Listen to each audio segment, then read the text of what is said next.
সকাল আনুমানিক 10টার দিকে এস্টিমেটর স্যারের রুমে যাই। গিয়ে আমি স্যারকে বলি, স্যার আপনি যেভাবে যে টেন্ডারটা লটারিটা করে ফেললেন, আমি যে ঠিকাদারকে অবগত করলাম না, এবং উল্লেখ থাকে একটি উইনার লিস্ট, এবং একটি কাগজ থাকে, ওটার মধ্যে যে উপস্থিত থাকে কে, যে ঠিকাদার গুলা যে লটারির সময় যে উপস্থিত থাকে, ওইরকম একটি আমি ধারাবাহিকতায় আসি, তাহলে বিষয়টি পরিষ্কার হবে। আমার কষ্ট হইতেছে কথা কইতে, আমি আমার চাকরির মনে হইতেছে আমার চাকরিটা যাইব না।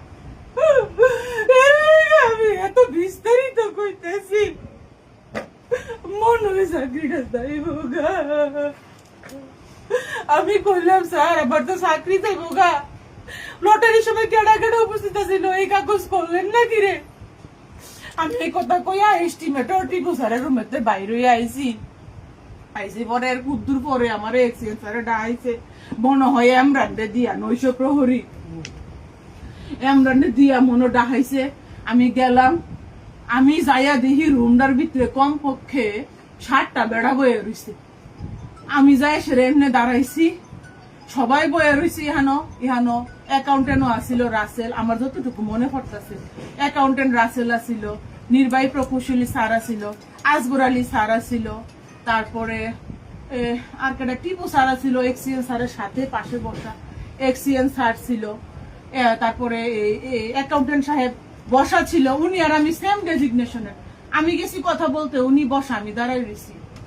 তারপর আমি যাওয়ার পরে কয়, কি ফাঁকনামি করো, আমার উপরে দিয়া কথা কও, তোমার এই চার্জ করার ক্ষমতা কে দিছে?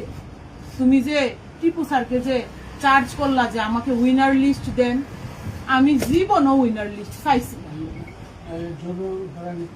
হ্যাঁ আমি বলতাছি, হ্যাঁ আমারে কয়, সুন্দরী তুমি আমার এক্সিডেন্ট স্যারে ভাই আবুল খায়ের বললে কি, সুন্দরী তুমি প্রশাসনিক ব্যবস্থা শিখাইতে আসছো আমাকে, আমি এত জায়গা চাকরি করতে আসছি, তুমি আমাকে প্রশাসনিক ব্যবস্থা শিখাইতে আসছো?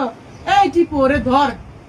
টিপু আমাকে এরকম ফিচ্ছা মুড়ে এরকম ভাবে ধরছে, আর এক্সিএন আমাকে এরকম ভাবে এখানে ধরছে। উনার হাত আমার বুকে লাগছে, স্তনে লাগছে, আমার এখানে এড়াইয়া গেছে। আমি বাসার যাই সে আমি দেখছি কেন ধরছে আমাকে, নাকি আমি সুন্দরী, আমাকে নাকি বুঝাবে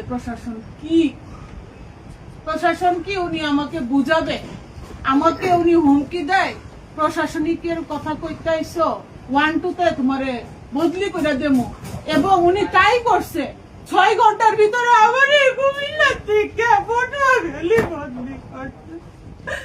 আমি একটা ডায়াবেটিসের রোগী, আমার ছেলে মডার্ন স্কুলে পড়ে, ওরে আমি আনা নেওয়া করি, আমার স্বামী সংসার, আমার শাশুড়ি দিনের বেলা 100 বার মাথা ঘুরা পড়ে জায়গা, আমার সংসার। আমাকে আনুমানিক 6 ঘন্টার ভিতরে বদলি করছে। আমাকে 21 তারিখ সকাল আনুমানিক 10টার পরে ওনার রুমে যাওয়ার পরে আমাকে 21 তারিখ, আর এরপরে 6 ঘন্টার মধ্যে বদলি করে জি, এরপরে 6 ঘন্টার মধ্যে বদলি করছে। এবং আমি মাথা ঘুরে ওখানে পড়ে গেছি একবার। পরে আমি উপায় বুদ্ধি না দেখে দেখতেছি এখানে সবাই নীরব দর্শক ভূমিকা পালন করতেছে, এই জন্য আমি উপায় বুদ্ধি না দেখে আমি স্থানীয় ঠিকাদারকে ফোন দেই, এবং আমি আমার নিরাপত্তার জন্য আমি আমার স্বামীকে কল দেই। ওই মুহূর্তে আমি নিরাপত্তাহীনতায় ভুগতেছিলাম। জি আমি অন্যায়। আর উনি আমার কাছে টাকা চায়। কত টাকা চায়? উনি আমার কাছে 5 লক্ষ টাকা চায়। কেন? উনি আমাকে বদলি ঠেকাই দিবে।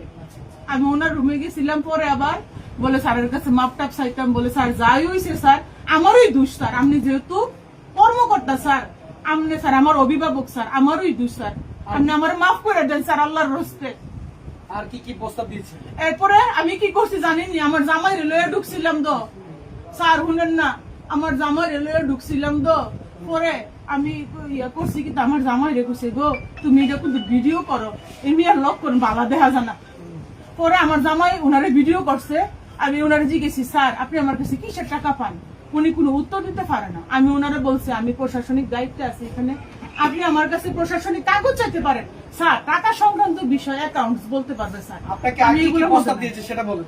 আমাকে প্রথমত বিগত কয়েক মাস যাবত আমাকে মৌখিক ভাবে সরাসরি কানে কানে আমাকে আস্তে আস্তে আমাকে বলা হয়েছে যে তুমি উপরে না, নেমে আমাদের আসো। ভিডিও করেন, তারা সমস্যা নেই, দূরে গিয়ে অনৈতিকভাবে করেন। তারা উপরে বসবাস করে, আপনারা কিন্তু একটু দয়া করে উপরে যাইয়েন, আলামত সংগ্রহ করেন, উপরে যে মানুষ থাকে কাপড় সুফর সব আপনারা আলামত ইয়া করেন।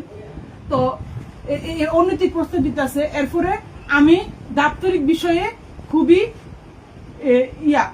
সতর্ক, আমি কর্তব্য পালন করি এবং আমি অনৈতিক প্রশাসনিক কিছু হইতে আমি রাজি না।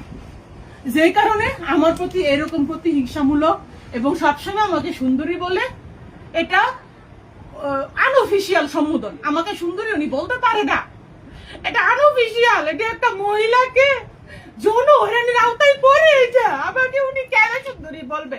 আমার নাম মুসাম্মদ তাজমিন আক্তার, আমার দাপ্তরিক নাম মুসাম্মদ তাজমিন আক্তার, উচ্চবার সহকারী। উনি আমাকে সুন্দরী কেন বলবে?